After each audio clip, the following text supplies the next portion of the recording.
Electricity was efficiently generated and widely utilized in ancient Egypt. The Baghdad battery and the first arc lights were used at that time. But was electrical generation limited to these in ancient Egypt? A careful examination of Egyptian history immediately reveals the sophistication in perfect illumination. No soot has been found in the corridors of the pyramids or the tombs of the kings, because these areas were lit using electricity. Relief carvings show that the Egyptians used handheld torches powered by cable-free power sources. The arc lamp used in the lighthouse of Alexandria is further proof that electricity was used in ancient Egypt.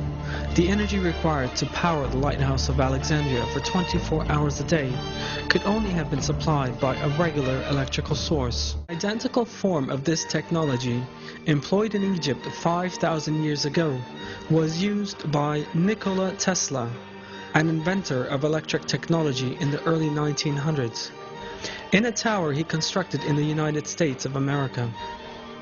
Tesla, the inventor of such fundamental electric technology as the alternating current, electric engine, radio, the laser, and radar, was successful in simultaneously transmitting sound and pictures between continents in the Wardenclyffe Tower he built between 1901 and 1917.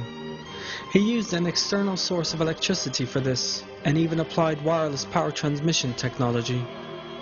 Tesla had also built his tower above an aquifer. Back then, when people were thinking about electricity and how people might use it, I don't think it ever occurred to them that people would string wires all over the country. Early on, people were thinking about transferring power wirelessly. The idea?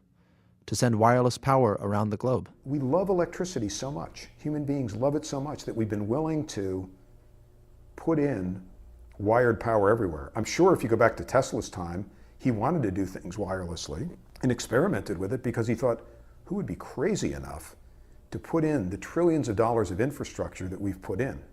More than a century after Tesla's tower, we're still tethered to the wall. There's power everywhere in the world except that last few feet from the wall to the center of the room. That is the last part to go wireless. And once that last part goes wireless, this projector can receive its power from a source that's almost a meter below. Here's how it works. Run and electrically are magnetic resonators. First, a rapidly oscillating electric current is applied to a coil at its specific resonant frequency. This creates a magnetic field in the region around the coil.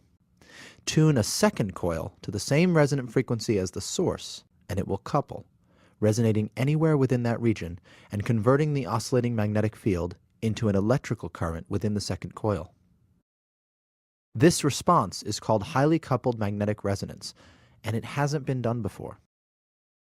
By attaching the second coil to a device, such as the battery of an electric car or a mobile phone, this current can be made to do useful work.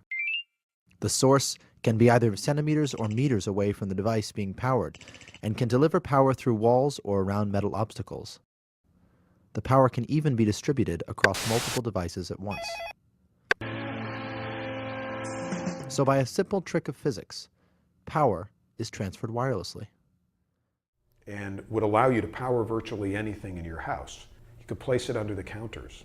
Imagine you could just go home and if you carry a purse, you throw your purse onto the counter and you don't even have to think about taking your phone or your camera or your PDA out of your purse. It just charges because the surface underneath your counter is energized. Witricity is developing a system, not a specific product, and as a result, they have many different platforms on display at once. In Witricity's demonstration rooms, a flat-screen television is powered using a resonator hidden in its base. Laptops, with their batteries removed and replaced by resonators, flicker on. Routes such as buses and shuttle vehicles, wireless power transfer means that a smaller battery pack can be used. In the traditional system, the battery pack is designed to accommodate the needs of the entire route or shift. With wireless power transfer, the battery can be downsized because it can be charged when the vehicle stops on its route. A rental car shuttle bus, for example, can charge when it waits in the terminal and again when it waits at the rental car place. Thus, the battery only needs enough charge to get to the next stop. This decrease in battery size means significant cost savings to electrify the vehicle. This technology enables efficient opportunity charging stations for predefined routes and planned stops, reducing downtime. Charging can occur in minutes.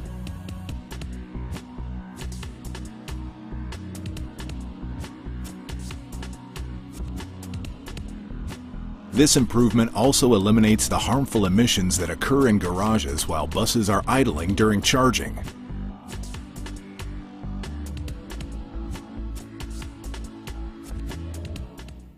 Infrastructure.